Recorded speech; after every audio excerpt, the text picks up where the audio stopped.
జాతీయ బీజేపీ అధ్యక్ష పదవి ఎవరికి దక్కుతుందన్న విషయంపై తీవ్ర ఉత్కంఠ నెలకొంది. ఈ నెల 15లోగా బీజేపీ కొత్త అధ్యక్షుడిని ప్రకటించే అవకాశాలున్నాయి.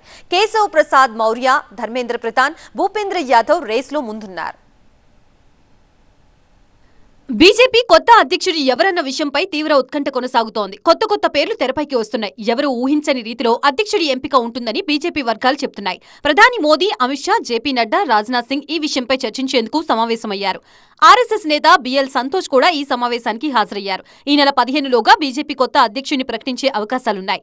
బీజేపీ అధ్యక్ష రేసులో ధర్మేంద్ర ప్రధాన్, మనోహర్ లాల్ ఖట్టర్, భూపేంద్ర యాదవ్ల పేర్లు ప్రముఖంగా వినిపిస్తున్నప్పటికీ మరికొందరు కూడా రేసులో ఉన్నారు. ఉపరాష్ట్రపతి అభ్యర్థిగా రాధాకృష్ణన్ను ఎంపిక చేసిన రీతిలోనే బీజేపీ అధ్యక్షుడిగా ఎవరూ ఊహించని వ్యక్తి పగ్గాలు చేపట్టే అవకాశం ఉంది. ప్రధాని మోదీ, సంఘ్ మధ్య వారధిలా పనిచేసే వ్యక్తిగా పదవి ఇస్తారని ఊహాగానాలు వినిపిస్తున్నాయి. బీజేపీ అధ్యక్ష రేసులో కేశవ్ ప్రసాద్ మౌర్య ముందున్నారు. ప్రస్తుతం ఆయన ఉత్తరప్రదేశ్ డిప్యూటీ సీఎంగా బాధ్యతలు నిర్వహిస్తున్నారు. 2017 యూపీ అసెంబ్లీ ఎన్నికల సమయంలో ఆయన బీజేపీ రాష్ట్ర శాఖ అధ్యక్షుడిగా ఉన్నారు. బీజేపీ నేతలు మౌర్యాని తొలుత సీఎం అభ్యర్థిగా ప్రకటించారు. అనూహ్యంగా యోగి ఆదిత్యనాథ్ సీఎం అయ్యారు. ధర్మేంద్ర ప్రధాన్ లేదా భూపేంద్ర యాదవ్ ముగ్గురిలో ఒకరిని ఖచ్చితంగా పదవి వరిస్తుందని అంటున్నారు. కానీ బీజేపీ అధ్యక్ష రేసులో రోజుకో కొత్త పేరు వినిపించడం పార్టీ శ్రేణుల్ని అయోమయానికి గురిచేస్తోంది.